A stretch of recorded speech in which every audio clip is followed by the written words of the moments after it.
Welcome everyone. See some new faces in the house tonight and some old friends. So I'm very excited to have you all here tonight. If you don't already know, you're in the Center for Photography at Woodstock, otherwise known as CPW, otherwise known as we're still figuring it out since our move to Kingston. I'm Sarah Danziger. I'm the education coordinator here at CPW. You are here for Meet the Artist Night. We do this every Thursday from 5:30 to 7:30. We host local artists, visiting artists, our artists in residence do talks. It's really a night to meet other artists in the area and hear about their process and maybe even a sneak peek of projects they're working on, which is always fun. Tonight, I forgot my phone.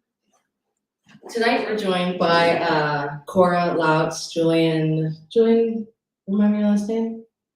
Wellisz. And Phlegm. Let me pull up their bios real quick. I'm so excited to see so many faces I didn't get to prepare.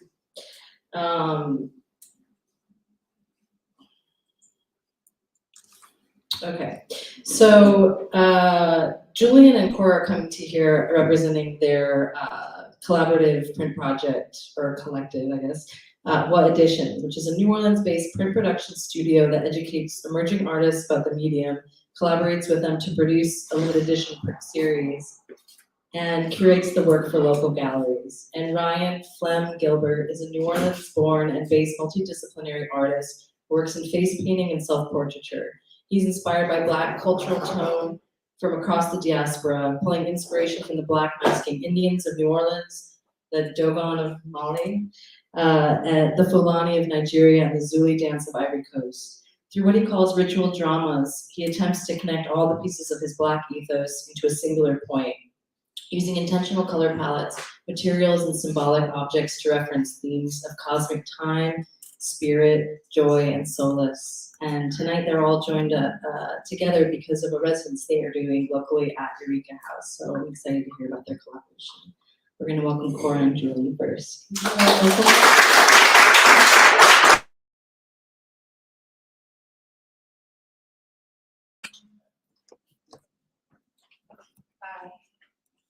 How's everyone doing?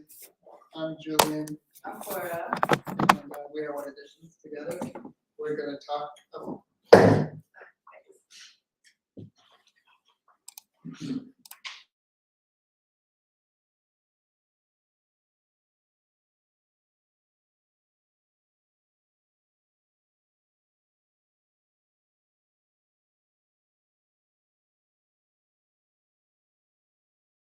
a series of prints.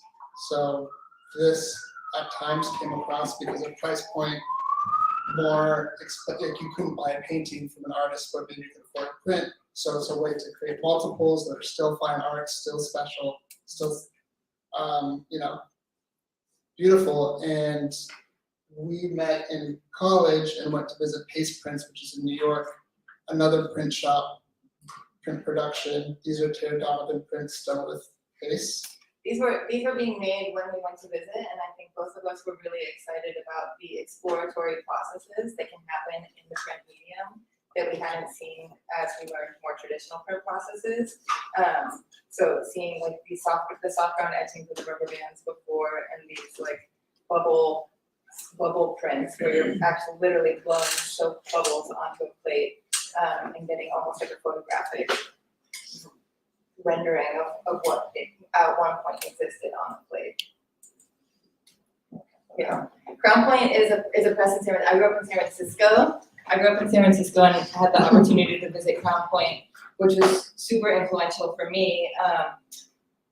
Again, doing very sort of inviting artists who don't or may not have print experience into the studio and making experimental prints with them. So.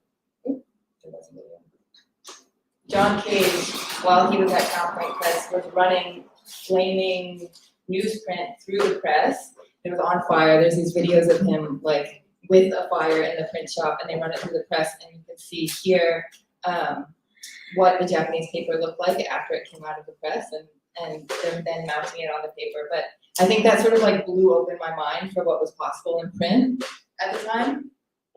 And I'm sure the video will come up later as it got lost in the slides. Which brings us to What Editions, which is who we are. And I'm really a fan of like the relational aspects of the work, of what we do. So I'm showing you photos of us more than the finished work, which we will all see lots of photos of that. We met at school at Wesleyan University, and we've been collaborating for 15 years and have been What Editions for about 10 years now, which is really exciting.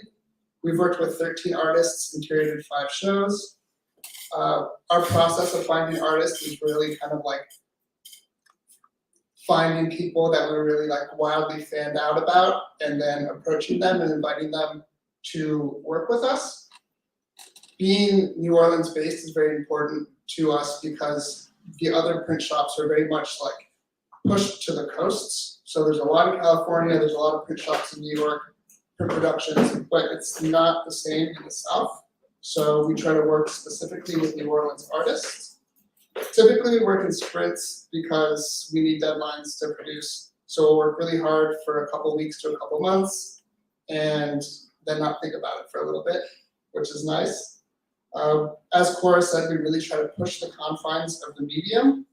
And I find that like the fun and relational aspects of the printmaking, like not just making prints for the artists, but like working with the artists is what makes the process so special. We're going to go a little bit into our personal practices and then talk about our collective work as What Editions. So my personal practice is more built around community, fun, and play. I worked for 8 years to build the first public skate park in New Orleans, and that was collaborating with two-lane and skaters. And on the right-hand side, that's the mayor of New Orleans cutting a Reuben during our Reuben cutting, which was our official opening. Recently, I'm kind of exploring the idea of touch across space. So really into human connection, this idea that you can push in one location and your hand will be extruded somewhere else and someone can actually push back on your hand. So I really love the technical, like how aspects of work. And with that, I've done some hydraulic studies and made some Arduino-based studies in which people can exchange force across space. This is the works of something greater, hopefully further down the road. Okay, should we watch the video? Here's John K's background press. I'm gonna skip ahead to where the fire is. One of the larger fires, one of them was accepted. This was one of the larger fires, we don't, small. Now, they were very thin paper, this particular project, Japanese paper. So the bird, most of the bird won't get through. So we had to straighten them out.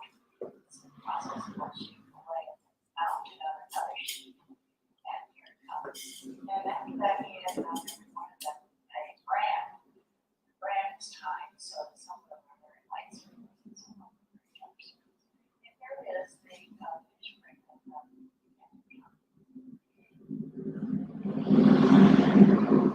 It's so rare to see people so calm around a giant fire in a print shop. It's like, nah, how it's supposed to be.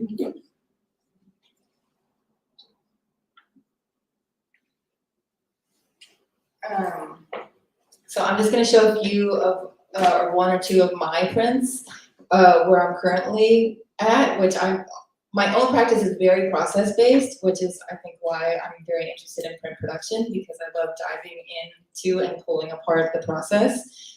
These are silk screens. This is silk screen mesh, actually, that I've quilted together. It's 2 different kinds of mesh. It's a 305, the yellow, which is a tighter mesh, and it's a 110, which is a much looser mesh. And I've sewn them together into this quilt, which then I stretch and I push ink through it. And so when I push the ink through, more ink goes through the 110 and less goes through the 305. So I get this sort of photogram of the silkscreen quilt that I sewed. Here's another example of it. What I love about this process is that the silkscreen mesh is a part of the print silkscreening process that if silkscreen is done perfectly, it's generally rendered completely invisible. It's like this tool that is a part of the process, but you never see it. And in this usage of it, it really returns to its original form as a textile, and you can see that in the print of it. So we're now going to show two examples of other artists we've worked with, so you can get a sense of the process of what it's like when we work with artists. So our second group of artists was a group all from one studio in New Orleans in Montague Street. It was like a complex and they all shared studios. And I had like a friend / artist crush on this artist, Andrew Schrock, and wasn't quite sure exactly what their practice was, but like had seen some community work around town and was very interested. And we met with Andrew in his little bus that he lived in, and he just bought a laminator. This is completely aside from this, but he was so excited about it for some reason. And we told him about what we did, and he was like, I'm not sure if you really know what I do, but what I'm really interested in is building these airtight metal sculptures and then inflating them. And he was also like, if you want to work with me, you should really work with other artists in the studio that I'm surrounded by. So we kind of, One of which was Sarah Dan, which is how we met.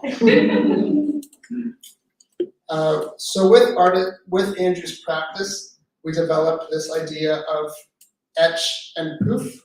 So what happens typically with etching, the addition is limited because you destroy the plate at the end. That's kind of what gives it its value. And there are different ways to destroy plates, but what we came up with as a whole group was the idea of turning the sculpture, the plates that made the prints into their own sculptural works. So this is Andrew's image on the left, which was a photo etching. He was less concerned with the etching aspects and more the inflating. The plates were then welded together. Another artist we worked with there was Hugo Girl. Similarly, well, the plates had the same end ultimately, but with Hugo Girl we worked closer on these more hand-drawn etchings. Again, welded, and then inflated into these sculptural pieces. And there's a fun video.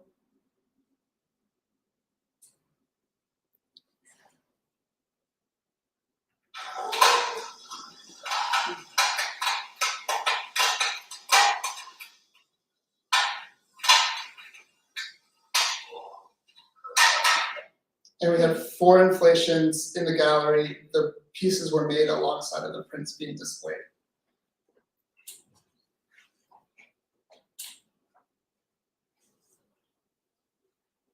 Ashley Teamer is another artist that we worked with. She is a painter and a photo collage artist.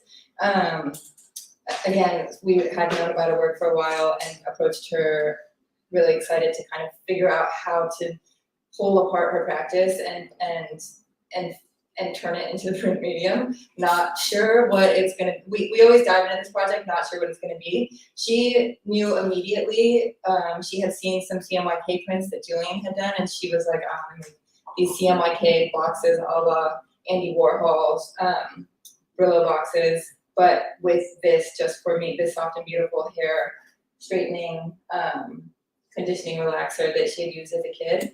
So here's an example of what some of these like super fun CMYK prints that Julian had done that she had seen. So we swapped out the image with her image and did these like kind of reproductions of these boxes. And then for the prints, what we did is we pulled apart every element from the box and laser cut them into wood blocks, which she then inked up separately and aligned on the press. She was kind of collaging with the different elements on the press and creating a series. Every print was different in the series. So here's an example of these different collages that she did, but she was just playing with the elements on the press in real time, and the faces. So we had made all of the pieces for her, and then she got to play with them, which was a really, really fun, it was like a really rigid process to do the CMYK prints, and then this really open-ended collage process at the end. Here they are installed, and here they are also with the boxes.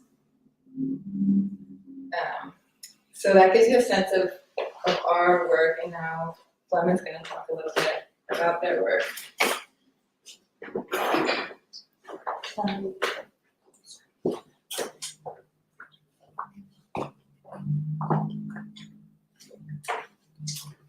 Hello. Oh, sorry.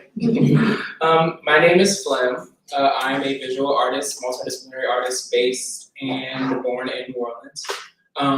My work is mostly self-portraiture and face painting. It also involves some film stuff. And it's slowly starting to involve a little bit collage work too, thanks to Julian and Cora. But as Sarah said, my work in general takes this like idea of African face painting and sort of thrust it into contemporary time. So what would that look like if Black Americans had not lost that practice on the boat ride over? The same way that we didn't lose drums. In New Orleans, drums are really part of like everything that we do. A lot of music that Black Americans make, drums are important, which means that in that sort of like transit, we never lost drums. So what would that look like had we continued to sort of practice face painting? And so my work kind of envisions that.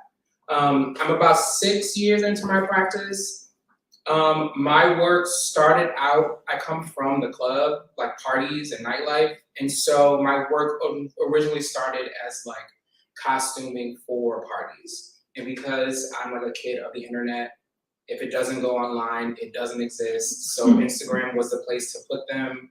And then they went on Instagram and then they kind of started to grow legs. And then 6 years later, I'm like a artist, the capital A. So my work talks a lot about Blackness in the sense of like particularly Black Americanness. It is important for me to sort of like really push forward with like Black Americanness because in a lot of conversations, Black Americans are pushed out of that by ourselves and other people because we don't have these like long-standing, our cultures don't stretch back thousands of years. But I'm 6 generations Black Southern American, 5 generations in New Orleans, so like I can't separate the South in America from myself and my work. I'm also a classroom teacher. I teach science to high school kids. And so that is part of like accessibility and community work is sort of all that what I do. I describe each piece of my work as ritual dramas. It is a term that I did not come up with, but it sort of talks about the necessity of ritual in everything that people do. In New Orleans in particular, our way of life involves the living and the dead at all times, partially spiritually, but also just like in Black American spaces. We talk about kids having old souls and this one being here before, and we talk about ghosts and spirits, a lot of all, and like moving on to a better life if you like grow up in the church. And so we are the living and the dead, like live together in real time. And rituals are things that we do to kind of help to make those movements and those feelings a way that we can understand. And so, as I mentioned before, I'm inspired by Black cultural tone across the diaspora, pulling inspiration from Black masculine Indians in New Orleans, the Fulani in Nigeria, the Dogon in Mali, the Zulu dance of the Ivory Coast, but also from club kids in the parties, the internet, because I grew up on the internet. So like horror movies and sci-fi and comedy and reality TV and all of these things are kind of like in this gumbo of Black American influence and inspiration. And so my work uses color palettes, materials, and then objects to sort of reference cosmic time, spirit, joy, and then solace. And again, my work just sort of answers that question, what would it look like if Black Americans had not lost that practice? Can everybody hear me clearly? Okay, I can never tell. So here's an example. There's the Zulu dance of the people in the Ivory Coast. These are performed during funerals, and so these rituals are done as a way to kind of help to make these transitions from life to death easy for the community to kind of like organize. We have second lines, so we have that same thing. They're like funeral processions. We also have, this is the one that I grew up with the most. My work doesn't directly reference Black masculine Indians in the direct sense. I'm not a beater, but I did grow up seeing these people spend an entire year creating these suits to come out for 1 to 2 days a year and then discard them to then make another one. Because these are practices, again, that were meant to help to make these transitions from year to year to celebrate like our community as a collective. And then the Dama dance of the Goro people in the Ivory Coast. They have these dances, again, that happen years after death of persons, and their job is to help to make these transitions smooth. And so community is involved, even though people are not directly involved in my work, as in me painting my face, but me posting my work on the internet, me including friends of mine in the thing I'm talking about. I'm always talking about my parents, my friends, my family, my students, the community around me, because I don't exist literally and figuratively without to this point. Here are some more examples of some direct references that I'm pulling from: the Fulani in West Africa, the Kikuyu in Kenya, the Mercy in Ethiopia. Ritual drama is where this term comes from that used to describe my work. It includes the family, both chosen and not. These are considered my friends, my community at large, and it is, again, tying the living, the dead, the yet to be born, and all of these things kind of into one. Baptisms, in-line funerals, birthdays, holiday celebrations, altars, these are all examples of ritual drama. And my work feels to me like an extension of that kind of connecting these two dots, multiple dots, because all roads lead to one.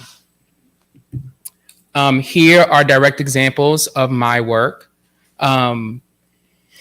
I spent a lot of time thinking more so about what it is I'm trying to say, as opposed to the aesthetics of the piece first. I used to, when I started, it was a lot aesthetic driven, and then as my work has shifted, it is still aesthetic driven, but it is mostly talks about the things that I'm saying, and these works serve as like vehicles to kind of get the message across. So this one, not visually directly, but the words that traveled with this piece talked about the community of my family. My mom's a teacher, I'm a teacher, my sister's a nurse, my dad worked in like child abuse and like sex crimes investigation. And so working with community for community was a thing that we all did forever. So I don't know a life without people being involved in every step of the way. Part of how I paid for college was through the church I grew up in. And so the community helped me to become a better person. This one is another one I can't remember because there's like 100 and something of them now. So I'm just like not as quick and young as I used to be. But these are more examples of my work. I'm not entirely sure where the sort of like white eyes came from. It's just I started and then I just can't stop. But at this time, color was super important to me. So I'm always wanting color to kind of speak to each other. Reds and blues are colors that I always run back to. Part of that has to do with spiritual practice, but part of it is just like color personality and just the power and the strength of some of these like pure colors. This came from my most recent show called Wilds of the Interior, which I'll talk about in a second. And that one is where I really had a collective voice around what I was trying to say. And this piece was supposed to represent sort of like this cosmic time, primordial time, the sort of timelessness of thought and people, even people who are no longer with us. We are still sort of like feeding off of the work that they have done, which in and of itself is like this immortality. And so this is sort of where I was going with this collection of work. This is another piece that I remember this was made right after the George Floyd murder, and then there was a number of trans murders that was happening like right in succession right after that. And I think I wasn't angry in the sense of like anger, but it was just there was like a tension and a fire amongst the country. And that's sort of what this was embodying, that kind of like fire of like rebirth to clear all of it out for us to start over, because things did start to shift after that moment. This is sort of what my mood boarding process looks like. I'm a big fan of Pinterest because, again, I grew up on the internet, and so the internet is a tool. I'm just constantly pulling pictures, pulling references. Some of them make it to pieces, some of them don't. This one was really about like that primordial, timeless water. And then these pieces led to this one. And so some of this collection of work did start to become a little bit more collaborative, where it wasn't just me working by myself. I had someone would make a wig. I had an old student make a headpiece for me. And so I really tried to kind of like bring the world into my work in a way that felt like it made sense. Other than that, for the most part, I painted myself, I photographed myself. I am a 95% one-person show. My first solo exhibition was called Windows and Mirrors. It was a work that aimed to reflect back my Southern Black experience to other people, inspired by the words of poet Lucille Clifton, where she said people need windows and mirrors, mirrors so they can see themselves, windows so they can see the world. And through the use of portraiture, contemporary iteration of African masking, nostalgic ephemera, I put a couple of pictures on a Viewmaster. So you would walk into the gallery, pick up the Viewmasters and kind of look through them. I'm always trying to have a conversation with my own younger self. And so my work is always trying to find ways to speak back to me, to bring all young versions of me up to the front. My most recent show, which was Wilds of the Interior, this ended in April.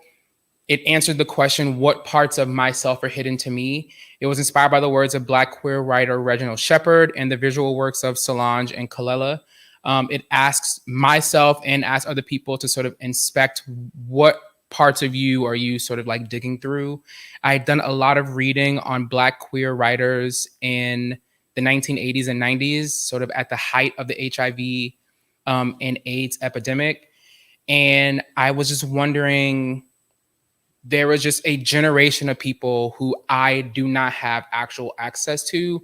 And so I really started to wonder, what would this look like had I been able to have access to these people like as a kid?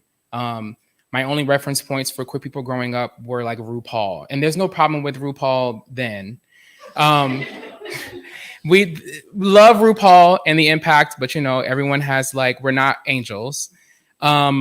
But that's my only reference point, and it doesn't quite reflect me as a kid. And so I was really trying to figure out like, who am I speaking with? And then through reading these books and doing more research and reading about the HIV AIDS quilt, I did a lot of sort of like kicking up dust in my own world to figure out what was going on. Talked a lot about self, kindness, softness, time, heart, expansiveness. I was just really feeling very like emotional when I created this body of work. So we are gonna watch the first film. It's a snippet of the film from Windows and Mirrors. It was a 2-part film. The first part was a window into sort of the pickings of my brain. And the second part was like a love song to my family. So it included a bunch of references that were tailored to them, but we're only gonna watch the first part. And then we'll have a break, and then we'll come back and chat a little more. All children, and I think all adults as well, need mirrors and windows. Mirrors in which they can see themselves, windows. All children, sorry. and I think all adults as well, All right. need mirrors and windows. Mirrors in which they can see themselves, windows through which they can see the world. And everybody's children are disadvantaged by not having that. There are some children in our culture who have only seen mirrors. They are disadvantaged. There are some children in our culture who have only seen windows. They are disadvantaged. And what is your aesthetic range? What is it? What does it look like? Right? You know, so there are many influences that are coming from a variety of sources. So what is your shit? Really, what is it? And how do you articulate it? But if you play to you, if you play to you, to a deeper understanding of yourself, then what you allow the viewer to do is to walk into your process, not sort of backtracking, you know, and backing up into theirs.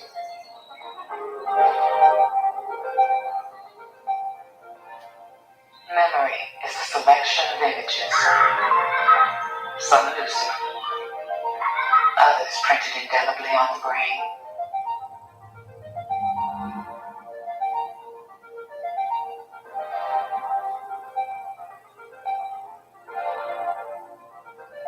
Peace is a verb, you know, it's a subject, it's a noun. It's not an easy thing to envision. We must really make people become very mindful that when they are saying the word peace, that simply, that it has got to penetrate every part of our body, you know, it's got to move into the bloodstream. So it's almost like sometimes you get up in the morning and you chant peace, you know, and get the word peace. Peace, peace, peace, peace, peace, peace, peace, peace. Peace, peace, peace, peace, peace, peace, peace. We have to sing peace, you know. We have to sing peace. We have to make peace become part of our home. You need other human beings around you to support your life. Two flowers can't talk to each other on the phone and like share life energy. They actually have to be near each other.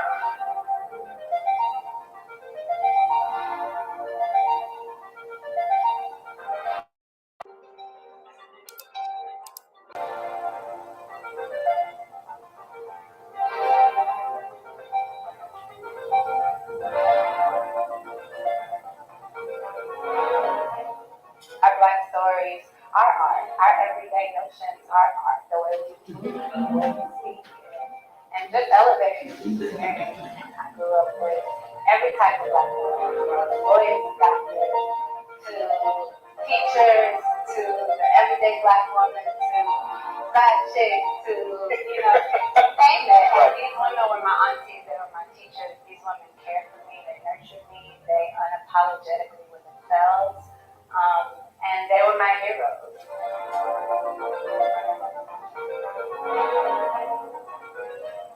I have not had any close encounters. I'm pissed. And I'm trying to figure out what makes me not good enough for aliens. I definitely don't think it's anything negative about me, you know, because I'm doing everything that you would possibly do to get abducted. I read all this shit, I stay out late by myself.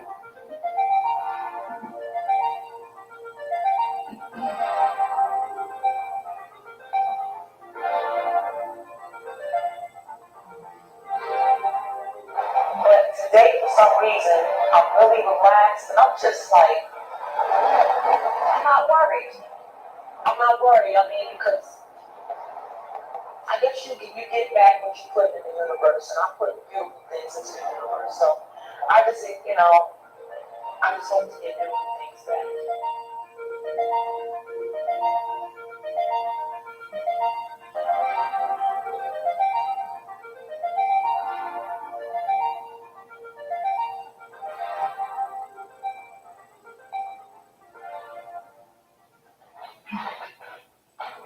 Because it is important. You can only love something that you know wholly, including oneself. Including oneself. My creaky body.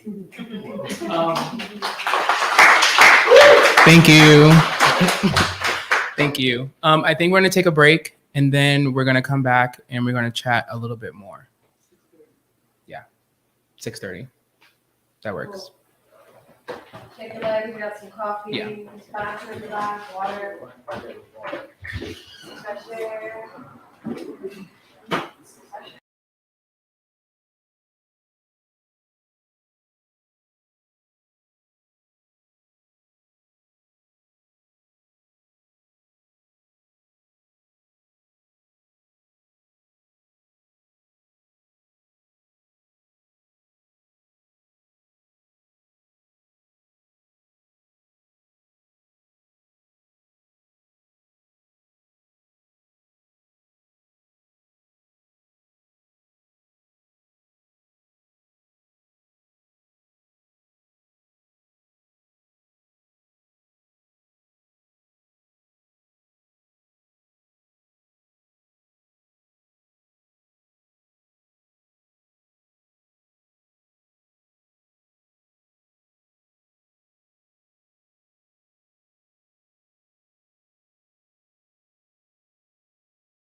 I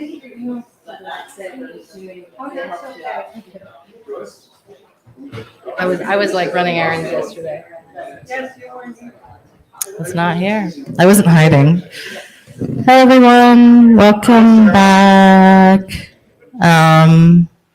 We're gonna start our part 2, which is gonna include, I think, another film from Phlegm, and then we're gonna get to hear them all talk about this current project that they're working on here in Kingston, New York. So please stick around. Hello, I'm back. So the second film is called Wilds of the Interior. This film is about a little bit under 10 minutes. I describe this as a digital quilt. I turned 30 last summer, went to visit a friend of mine in Berlin. And right before I left, I was on Twitter, because I'm an internet rat, and someone was talking about this book called Into the Life, which was this anthology of Black queer male writers in the late 80s, early 90s. I had never read the book, didn't know any of the names in it, bought the book on a whim. And then there was another companion book called Brother to Brother. I bought them both and then brought them with me to Berlin and was just reading them. And those books just kind of like changed my little world because, again, growing up, I had no actual references for what queer Black male adulthood looked like. I didn't identify with anybody on Queer as Folk at all. I was young. And then also I just did not look like any of them, didn't sound like any of them. That just was not my world. And so those are all the thoughts that were kind of floating around when this came about. And in doing my research, I started to really read about the AIDS memorial quilt and then kind of getting a scale for its like insane size and that is still growing. And I just thought about all these people who no longer existed. And so this film was kind of like my addition to the AIDS quilt for people who I knew and didn't know, people who I just met. And when I say just met, I mean like through their work. And so that's what this is about. Let's see. Ooh. Break time. We'll just. I think I can suggest to you that if you would place your hands on the television set in your home, you might feel some of the vibrations that we are attempting to send out tonight. I hope you will be able to feel them because it will be beautiful. We all need rituals in our lives. We need to welcome ourselves, to wake up to rituals. Rituals are important in giving us a sense of being, a sense of presence, and being able to connect with one another, with the earth, with all the different elements in our life. Rituals are to the soul what physical food is to our body. I often read my childhood by the markings I have made on the map of the self I become and am able to identify sunken mountain ranges I took for islands or random jutting rocks. But there are wilds of the interior I've not explored in years. Vast wastes I can only affirm here be dragons, as on the medieval maps of Africa. There is so much I have conveniently forgotten. I believe it's called repression. My heroes are relics, and because of this, I'm forced to commune with the dead. I grew up queer, Southern, Black, brought into this world by a Black doctor to a Black mama and a Black daddy, a Black family. I wonder if they know I talk with the dead and have my entire life. I had no choice. I often think about elders, specifically the Black queer ones. Through massive failures, a large generation of our people have been lost, becoming only a memory. Some lucky to have been immortalized into a quilt, or a story, or a poem. Many simply lost. I also think about what a Black queer universe might look like had we been able to keep all of our artists, singers, teachers, mothers, fathers, brothers, sisters, participants, witnesses. How many colors would I have been able to paint with as a child, as a teenager, as an adult? What colors would my parents have been able to paint with? How do you see a full version of yourself when the giants that came before you exist in fragments, whether by choice or by force? How do I sing the notes to my own song when I only have half the pieces? My only choice seems to be to build a song with the fragments they left behind. The other option is to vanish. So building the world is all I have left. Making verses out of songs, bridges out of scriptures, making choruses out of hymns. Brother to brother, sister to sister, sibling to sibling, punk to punk. Through my Black queer relationships, I'm hoping to add more notes to our collective songbook. I sandwiched the first summer of my 30s with two of my oldest queer friendships, both Southern and both Black. Ty and Spencer, you both are flags of air under my wings and in my lungs. I've learned softness, compassion, honesty, forgiveness, and growth from the two of you. We've heard each other's songs, and we've heard those songs build and break and change and end and start over, only to build into crescendo again. Sometimes beautiful and in harmony, other times dissonant and out of sync, but yet we stick around, actively choosing to sing in each other's choirs every day. To Essex Hemphill, to Joseph Beam, to Marlon Riggs, to Ron Simmons, to Patrick Kelly, to Andre Leon Talley, to Reginald Shepard, to Ellis Hazlett, and the millions of other giants we never got to know, and those who never got to live fully. From your notes, we build new songs, write new stories, paint with new colors, so that hopefully, with a little faith and energy and love, those of us left will create choruses, opuses, compositions, so rich, so lush, so soft, so magnificent, so melodic, so sweet, and so grand that a picture, a song, perchance a history of a community rises above the heavens and allows, better yet, forces anyone, everyone, to also speak with the dead.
not feel shame for how I live.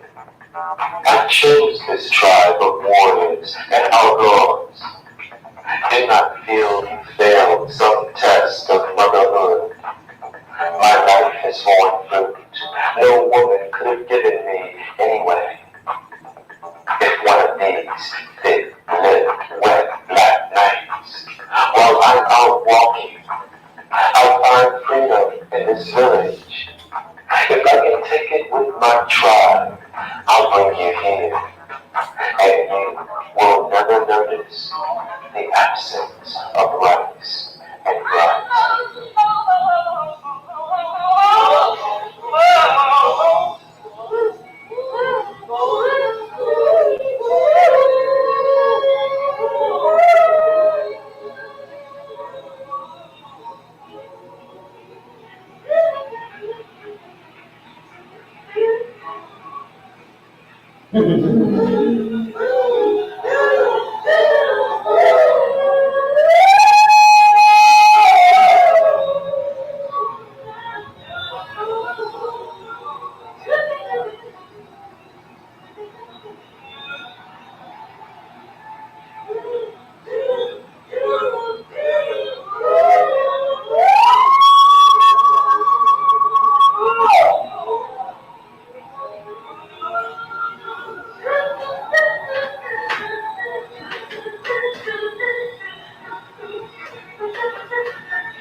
I mean, do you believe in that? Do you believe the transistors that you've not known can be still coming to us, working through us, and returning to memory as you recover, even now?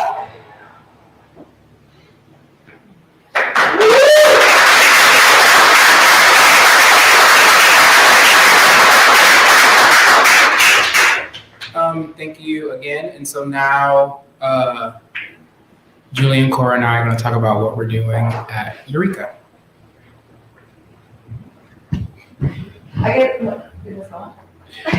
We, what? Oh, yes. So we're all here because of Eureka, which is a residency up the hill. We're here to work collaboratively on a series of prints together. And so the process of coming together and figuring out what those prints look like has been the first week of this process. We've been here for about a week already. And I think generally when we work with artists, it's a lot of like getting to know the artist, getting to know their practice, getting to know what they're interested in, pulling it apart, breaking it completely apart, and then trying to turn it into the print medium. And so, we have some examples of what we've done here, but Phlegm makes images and makes prints and makes photographic works, and just reproducing those as silkscreens is not something we wanted to do because they're not going to be as beautiful or as amazing as the originals. And so what we're really getting at is ways in which we can kind of take the print process and use it to our advantage to convey what Phlegm is working towards. And like most all the artists we've worked with, we did not know Phlegm personally. Yeah. It was a cold call connection from someone we've worked with before who spoke to Phlegm at the club. And I think, did as much preparing as we could ahead of time and as much understanding of one another. But like, as that video said, it's like, you can't, what was it, like two flowers can't. Yeah, you can't exchange energy over the phone. You got to do that in person. Yeah, and we tried through the internet many a time, and it was work. So I would say once we got here and we started doing tests, I think that was when we really were able to kind of like figure it out. Julian and Cora work intimately with process, and the product, while it is important, the product is not as important as kind of like deconstructing the work. And I work completely opposite, where it's like everything looks like gum and paper clips in the back, but the product is what is important to me. And so it's been interesting working with them and being able to kind of like deconstruct my own process and my own work outside of the process, and then sort of like repackage it in a way that is like informing my own work going forward. And in the beginning, we kind of worked small and casted like a really wide net of basically doing silkscreen representations of the prints themselves. And with that, the photographs themselves. And with that, we're limited because the work itself is finished and gorgeous. And we could try to add silkscreen to pop a pearl or a gem or do these different things. But really what was a large breakthrough for us as we're developing a shared language is like furthering understanding Phlegm's work, building a shared language between us. And then the videos that we just saw were a real big breakthrough with this idea of quilting and multimedia and collage. And as that's happening, we're building connections between one another. So that really helped inform the process. Yeah, I do so many little things. And it was a thing that I think I never brought all of that to the initial meetings. And so each day that we're here, I'm like, oh yeah, I have this video. Oh yeah, I do this collage stuff. Oh yeah, I've like made this. Oh yeah, I've done this before. And then each day we're like, oh, let's try this, let's try that. And so that's really been also informing the stuff that we have been doing at Eureka as well. So the images that are on the screen right now are, I can pass them around too because the photographs of them don't do them justice. But basically, you know, we started with rendering Phlegm's work, CMYK, to, let's start at a place that's really accessible and easy. It doesn't look as good as the original, and so we all immediately know that's not where we want to go. So what we're doing is we're pulling apart elements from each of the artworks and using a different process to highlight it. So we're using embossing powder, we're using puff paint, we're using glitter, and in the previous slide, you can see. So this here we've just eliminated the background and we're just playing with what we can do with the background here. So on the right is like a digital halftone to create this shadow. In the middle is like a monoprint on top of a screen, and on the left is just a solid color. And then what we started doing is trying to figure out what can we do with silkscreen that Phlegm can't do in their work on their face when they're painting on their face. So we're starting to paint with the silkscreen. So these are our preliminary examples. We can pass these around too, if you can see them. We can pass all those around. Of just taking a photograph of Phlegm with a blank face, a white blank face, and building up the paint through layers of silkscreen. So digitally first, and then breaking it down into screens. And using dots. And I think because originally this came out again as one of those like things that I do. As like sometimes I will sketch pieces out, and then it kind of turned into, let's try this, and what would this look like, and let's try this one, and let's try that, and then sort of I incorporate dots in a lot of my work, and then we sort of moved into building up the face paint using dots, and then what does that look like? It like different iterations, and through that entire process, we created a Photoshop brush of dots for me to paint with, that I can now take home and like, again, incorporate this into my work and inform my practice going forward, which has been the most exciting part for me.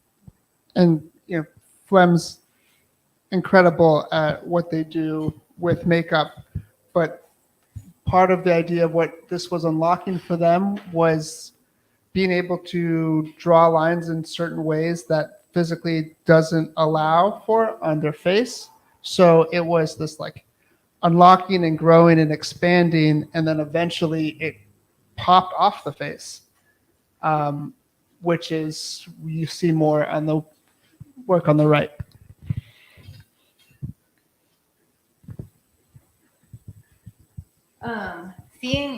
So the video work you just saw, like Phlegm said, it is a digital collage. And I think thinking about Phlegm's work as a collage and pulling all of those elements apart, there's so many references and also layers on top. And you can see here, like in that video, Phlegm is physically drawing on top of the images that they are making. And so where we're at now is kind of piecing together all of the elements. So the photographic element, the painting element, the text, the influences, and also the drawing, and trying to use the silkscreen, a combination of silkscreen and digital. I guess it's on the next screen up there too, so we can see it big, to build up that image and kind of find a happy medium in between these digital collages and photographs of Phlegm's face painting. So here in these prints, I think also we'll pass them around because there's some texture on them that is hard to see in this version, but there is like printing with varnish, so it's shiny in certain angles. It's like printing varnish on matte, so you can have the same color, but it shows up only at certain angles, and printing with puff paint, so getting that hand-drawn element, it really actually looks like crayon in the print. And you can see all the layers of paint on the face as well, and having it obscure, like in some places the face comes through and in some places it obscures. I think that's all. Okay. And those are Yeah. all very much in progress. And we're working small and getting bigger as our ideas are getting more concrete, with the idea of the prints that are coming around last being about full scale, like full sheet size, so 22 by 30, a mixture of inkjet and silkscreen. And while we're working on this, we're also thinking about a book, and we're also thinking, mainly a book that is a mixture of process and with pulling threads of Phlegms through, incorporating those. And it's really great to have 3 people doing this and 3 brains working towards one thing. And I know I keep mentioning this, but this really, and I probably said it to them to death as well, but this is one of those moments in my own practice that sort of like is like not a fork in the road, but becomes like a defining characteristic, because my work just does not exist in the same way. And even if I don't go back home and start screen printing on like everything that I have, it can inform some of what I am doing in the way that I present my work. And it opens up my mind to be able to see like, oh, this is what I'm able to do. These are some of the limits that I can push in a way that still feels true to my work without it feeling like it is not in conversation with what's going on. I collaborate more so like in the heart and in the mind than I do physically at home with other people. And so when I do collaborate, it is always like I don't want to send my child to school because it's my child. And like sometimes that's how it feels. And so it's been like a leap of faith in like trusting Julian and Cora to kind of like treat my babies with like dignity and respect. And sometimes I'm like, you're not doing that. And then sometimes they're like, no, but like maybe let's try. What about this? And I was like, we're not doing that. And it's been like, and then I think there have been things that I've tried, and so they were like, that's not gonna work. Or like we just like, no, not that. And it's been really fun to kind of like have that conversation and like create work that feels like not a compromise, because that sounds like we're both doing parts we don't like. It feels like we are singing together. Yeah, not to get too like hippy dippy liberal, but it just feels like we are like singing together. We went through a process of like 20 questions, trial and error, of finding things that like Phlegm doesn't hate, working together to building something that we all love. Yeah. And color with that is very important. So we transitioned at some point from doing a lot of physical representations of things to mocking things up back digitally so we can tweak as much as we can. And now we're at a point with this print that still, we don't know exactly where it's going to get, but we're closer, that the physical manifestations, again, are more precious and more informative than the digital. And what we are doing digitally is also like starting to match what we do physically, or I guess vice versa. Or we're understanding the tools that we Yeah. have. We're understanding how the tools start to look when we Yeah. print them, and Phlegm's becoming a printmaker. Yeah. I've done some stuff because of them. I'm working on a book of my own. I've done some collage stuff, and like, as they know, I'm a big fan of risographs, and so I love a little like, how can I like work this crazy? Yeah. I don't know. I'm not speaking in complete sentences, but I think you understand you get what I'm putting down. And just a really big thank you to CPW for hosting us, but also Eureka House. It's been Eureka Residency. It's been really special to be able to like dream big and have the support and like space to do that. It. Yeah. Sometimes it's maddening not to be able to separate work from where you sleep, but I think in a good way. Yeah. And we try to have fun along the way. I think we do. I have. Okay, but have you ever made a mini screen to screen? You know, the thought did cross my mind. to make like Screen print on your face. Oh my God. Absolutely not. Absolutely not. Does anyone have questions? I know there's a lot of different moving parts, so questions for Phlegm about their personal practice or any of us or the collaboration. Yeah. What do you listen to when you're painting your face? If ritual is such an important part of your practice. I didn't mention this in my talk, but each piece, and this has been since the beginning, has traveled with a song. I don't title any of them, so they're all just labeled like Ritual Drama 45, Ritual Drama 107, Ritual Drama 117, or whatever, like that. I think it's like 112. I think it's 112. I don't know. I looked at you as if you knew. I think it's like 112. But it depends. Sometimes it's never really classical music. This is not my cup of tea. But sometimes it'll be like acid jazz, and sometimes it'll be like R&B, or it'll be hip hop, or it'll be house music, or it's like techno. I think when I made that piece that I made right after the George Floyd murder, it was a lot of like protest music, even though that wasn't quite. I'm not really a protest in the streets kind of person. I support the people that do. I think everyone has their sort of like lane. My protest is in the classroom. But protest music for me was more so like 70s funk and disco. And so like it just kind of depends on the day. So like anything is fair game. I've listened to The Prodigy, like while making a thing. Sometimes when I get real like in the zone, it's the same song looping for like 2.5 hours, which is not it. But it gets the job done at times. Any more questions?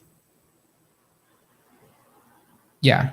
When you're coming up with different techniques, Mm-hmm. do you sketch them out first, or do you like practice on your own face, script on your own face? When I originally started, they asked if I sketched out masks, faces, ritual dramas, paints before I did them. When I first started, I think because I was just like, again, I bought materials and needed to get my money's worth. So I was just like, whatever was thrown at the wall stuck.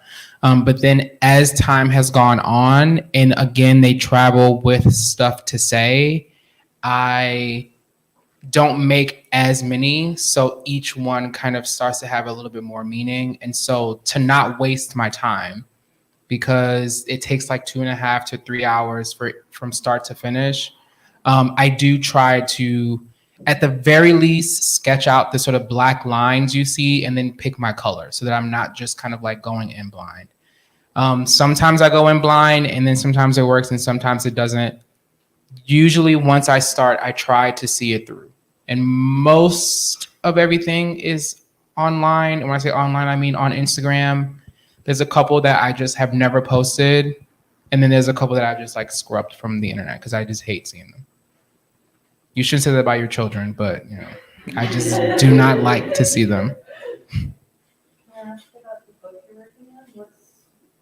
The book that I'm working on, separate from What Editions, is a sort of like, again, I talk about my family a lot. We're really small, but I like love them deeply. My sister is probably my best friend. I'm a big fan and a friend of my mom, a big fan and a friend of my dad. And so I'm always trying to sort of like sing a love song to them because I think they deserve to sort of feel like they did something that was worth something. I think they sometimes look at my sister and I and they're like, you have all these tattoos and this piercing and like you DJ and you're at the club till 5 a.m. This is like, what are you doing? And so I think they just like don't quite understand. And so I'm always trying to be like, y'all, you built the car well. So like trust that it's going to like get where it needs to go. And so I'm always like, not trying to prove, but just to remind them to sing a song back. And so I'm writing sort of these like prayers to, and thank yous to my family. My mom, my sister, my dad, my cousins, my friends, myself. Can't forget about me. And do what? With photos. Like I spent my last summer I luckily still have all 4 of my grandparents with me in New Orleans. And so I spent last summer just kind of like digging through the pictures that I had and then trying my best to peel any stories from 88 and 95-year-olds, like people who don't want to tell you all the secrets because it's like too salacious. But Have they ever expressed like interest in like getting involved? no, my grandparents I have not told them of my work. They just would not understand it. They don't understand. They're just like, they were born in 1928. They don't understand much of like what is going on. I didn't mean it like that. They're not like, anyway. My parents have seen my work, but I don't think they have any interest in being involved in the work. They've gotten better about me posting them online. For a long time, my dad was like, don't put me on the internet because they're going to clone me. And I think he's gotten better about like, he's like, they're not going to clone me. And also like, I've already cloned yourself. But yeah, that's, they don't ask to be involved. My sister does not want to be involved. And I just also, my family to me is precious. And so I really do try to kind of like, I protect them a lot. Not because my parents are vulnerable, but it's just kind of like, y'all didn't ask to, y'all like to be minding your business, not to be like all over the world. You know what I mean? So that's what I'm working on. And I'm recently started like in this past 2 days, making these like really detailed collages. And so I'm working on some collage stuff too, which might go in the book. It may not go in the book, but that's sort of what my stuff that I'm working on outside of Julian and Cora. Yes. I'm curious if you're having any thought of like, I feel like your art is so place-based, it's so deeply in New Orleans and what that's feeling like here, creating work, like how is space and land informing you if it is? There is at home, because it's like hot 10 out of 12 months of the year. And then the other 2 months, it's like cool to like a little bit cold and it's always humid. I don't take many pictures of my work outside, meaning me getting in a thing and going outside to take pictures because it's just the weather does not allow. I step outside, if it's not raining, it's humid, and then I'm sweating, and then now it's just like mud. So coming here has really been like, oh, I can go somewhere where it's like temperate and It's like still raining comfortable. every day. I think we were like hanging out, and they were like, "Oh my God, it's so hot," and I was like, I've been getting text messages telling me that the feels like in New Orleans are like 115 to 120. This is very comfortable. And so I would be interested to know what my practice might look like if I'm able to kind of like be in the world. And also, there's far more green space that is safe for people to go into out here than it is in New Orleans. The green space in New Orleans is like literal marshland and swamp. And there are wild hogs out there, and I'm not doing that. And that's been one of the more interesting parts. What? Like actual bears? Oh my God. We saw a groundhog and we didn't know what that We was. did see a groundhog and thought it was everything but. There are references that appear in a lot of my work that when I present and show work at home, I don't really have to explain to anybody, regardless of like race or anything. And so showing it other places, there are some pieces that I think may get lost unless you have some sort of connection to New Orleans. I think if you see Mardi Gras Indians and you see a Mardi Gras float, you kind of like, oh, this is New Orleans. But then there are other parts like feet dancing that you only really get that, oh, this is a second line because you've seen them. But, you know, that's just the nature of being a little New Orleans rat from birth to earth. I can't speak on how it feels to Phlegm to be in a new space, but I think the space between photography and silk screening for Phlegm at times they've moved more towards making the background disappear more and also making the t-shirt disappear. So being able to print a flat matte black or physically taking Phlegm out of the background is a different way, and space is changing with the work. And so sometimes they do, and then we can also, I think we were talking about collaging and literally building a world around, which that may end up taking that, I might take that home with me. When I get some time to like build that world in a way that I'm not like on a time crunch, you know what I mean? But not, you know what I mean? Yes. Yeah. Yeah. I'm curious what compelled you to like, what was the spark that you were like, I need to take this practice into the public space? Like, why did you feel compelled to share this?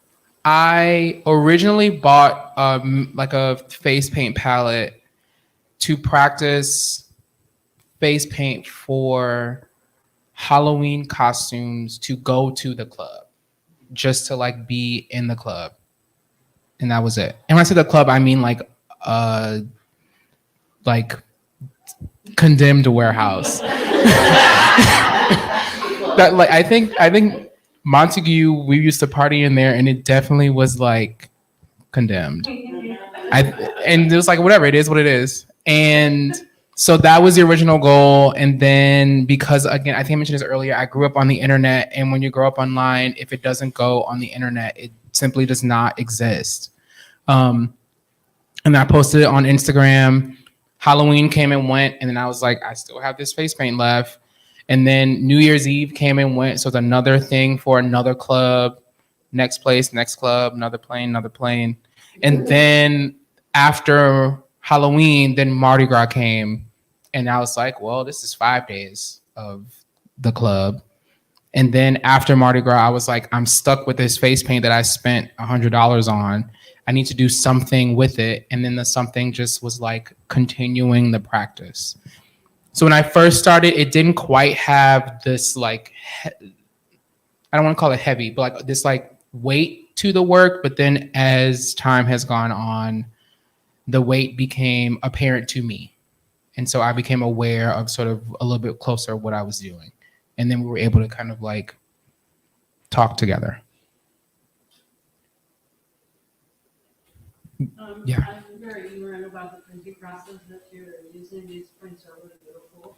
And I was just wondering about the book that you're gonna put together. Are these images or are these, are these prints, unique prints, or are they mass producible? Because it's very thick, and how are you gonna change the paper or put it in a book, or how it's gonna affect the image itself? So just kind of curious about it. The prints that we pass around are a combination of digital and silkscreen. And silkscreen, digital printing, I guess you can print, I don't know how many you can print, but a lot of them. And silkscreen a little bit less. So these are generally, when we make an edition, we do an edition of 10. So it's 10 exact prints. With silkscreen, we can do more. We've done up to 30 probably with silkscreen. And with the book, I think we're not exactly sure how many we're gonna make, but it's gonna be a small edition, enough that we can do a combination of some digital printing and some hand done quality or some hand done print techniques on top of the digital, or a few pages have more silkscreen techniques and like foil printing and so it'll be a small enough edition that it'll be like 10. It's manageable. Yeah, it'll be manageable, hopefully. Like $2,500 for a book? We don't know the price yet. What? Y'all are still making. Yeah. It doesn't exist yet. Doesn't exist yet. Yeah. We'll let you know the price when we finish. It exists in concept and in theory and in heart. Talk to us in 5 days. Yeah. It's kind of threefold or two. We'll see how many come out. Do you still paint your face for the club? No, I only did that for maybe like 4 months. I hate going to the club in a look. Okay. I think the club, and this is like outside of like my practice, the club for me, especially when I started teaching, has shifted to being like a place of release and a place of like freedom. And sometimes when I'm like painted up, I become hyper aware of myself, and especially the way that other people perceive my work. People come to the club in different states of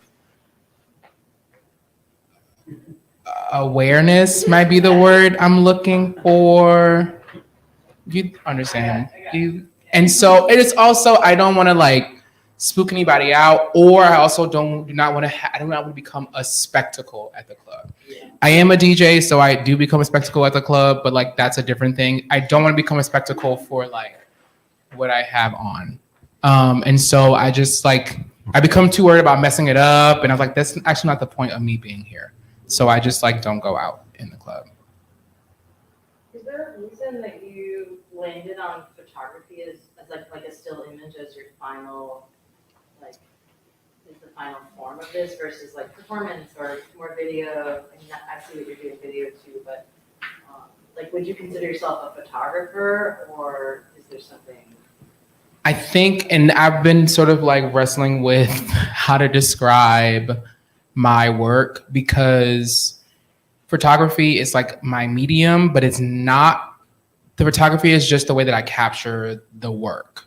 I never did video, do I? This is the work. Correct.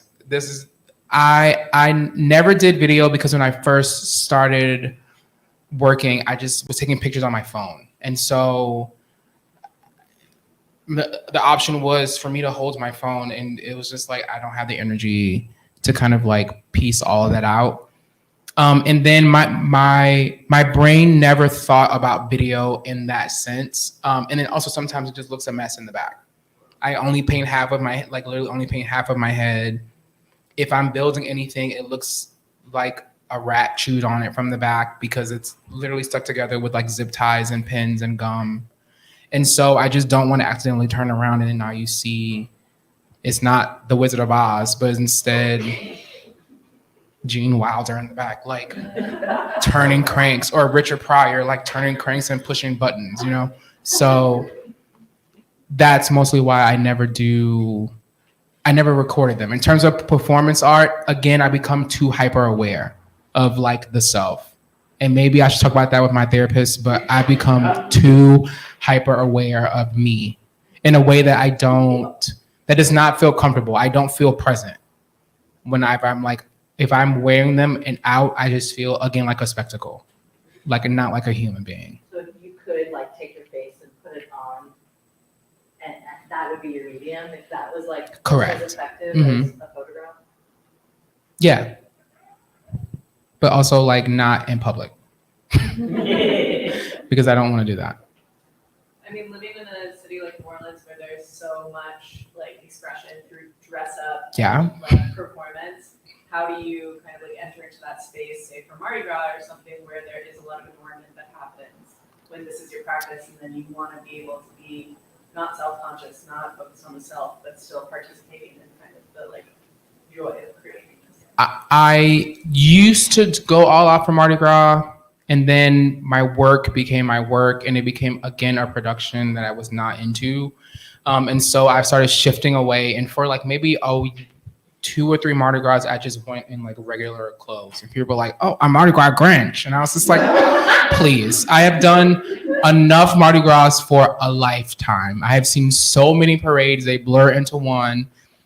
This Mardi Gras just passed. I made my first caftan, and so I'm thinking that my new Mardi Gras look might be the Mardi Gras caftan. And that's just like what I'll make is just a single, find a nice little fabric and then halfway stitch a little caftan a la the Black Masking Indians who make their suit once a year and then you get a new one for the next year. So I think that might be my new thing.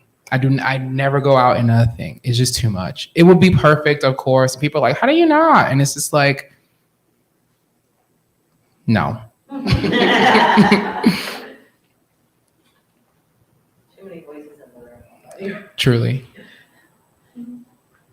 I have a question for Cora and Julian. How do you navigate working with artists who y'all may have a vision that does not meet? Like there have been a couple of times that you've been like, let's try this. And I was like, absolutely not. I'm not doing it. Or like, I don't like that, which is typically the way that I communicate so it's clear. So how do you navigate having an idea and then someone being like, no? Do you just like push it or do you just go, okay, I guess it's a no?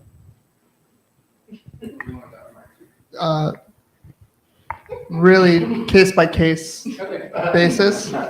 Sometimes it's helpful to outnumber the artist as far as being able to really push. Other times it's about really understanding why the no is the no and if there are yeses in there. And other times when it's just a flat out no, it's like it's always generative kvetching, but you have someone to like has an ear, has the experience, is with you in that. And then I think it's the same thing for just working along the whole process. It's like some things Cora just is amazing at, and I just don't want to do, and vice versa. I think I've told a few people here that there's always a point in the process where we diverge and where there's a way that either one of us, I guess I can speak for myself, where I'm always like, I would do it this way. And I always want to make a book of my version of the prints, small scale, and I never end up doing it. But that definitely happens, where I'm like, oh my God, this is the printmaking genius that's happening right here. But yeah, I think Julian answered it. But also, there are plenty of times that Cora and I don't agree. Yeah. And with that, sometimes the rule of thumb is whoever really cares about it more, that's who wins the argument. Other times it's then the artist is the tiebreak, or we sleep on it. But ultimately, like, as I've told you many times, what I love is the actual process of working collaboratively more than the product. But I have them up in my house, and I can be like, it's not just my art up in my house, which is really cool to have a hand in creating something gorgeous. Are you making an edition together that like can be purchased or? Yes. Everything is for sale. Yeah. Right. Whateditions.com. We'll have to wait after the fact. Let us know when it's ready. We'll do. Yeah. I'm excited. My parents are excited too. I called my mom yesterday, and so she's like, "Are you having fun?" And I was like, "Yeah," but like not like that, not in a fake way. It sounded really fake when I said that. I was like, "No, I'm having a lot of fun. I'm really enjoying it." She goes, "Well, send me some pictures." And I was like, "Well, we're not really done." She goes, "Yeah, but I want to see." And so that's her way of like, and I could hear my dad in the background. "Yeah, we want to see what he's doing." And I was just kind of like, okay. And so that's my parents' way of like, them asking, they will never flat out say, "We want one of your things." They'll go, "Oh, I saw your shirt." "Oh, I saw your shirt." And I was just like, "What are you talking about?" And I was like, "Oh, you want to buy one." They want to be in my world. I had a couple of postcards. I'm sorry, I'll make this quick. I had a couple of postcards from my first show.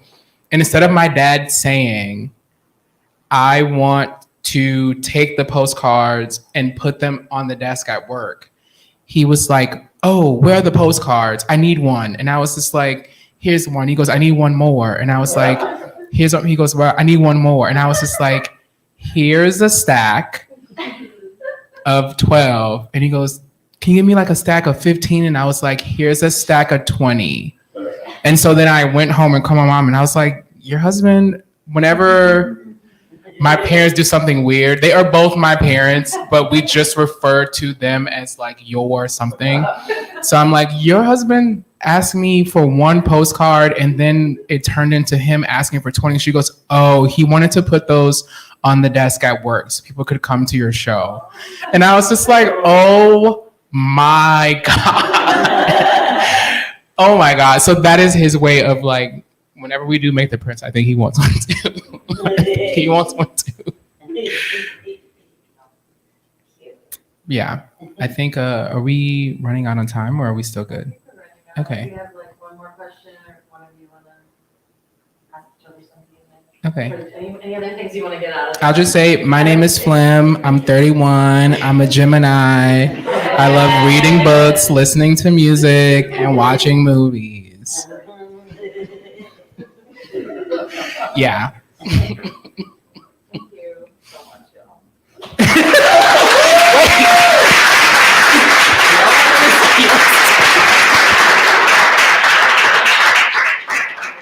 Thank you all for having me. Thank you to the artists. We also have an exhibition up right now, so feel free to look. It's 3 artists: Jonathan Jackson, Kelly Kristen Jones, and Ashley and Freebie. So feel free to look. Also, we have workshops this summer. We've got a photo festival. If you're interested in any of that, come talk to me. Thanks, everyone.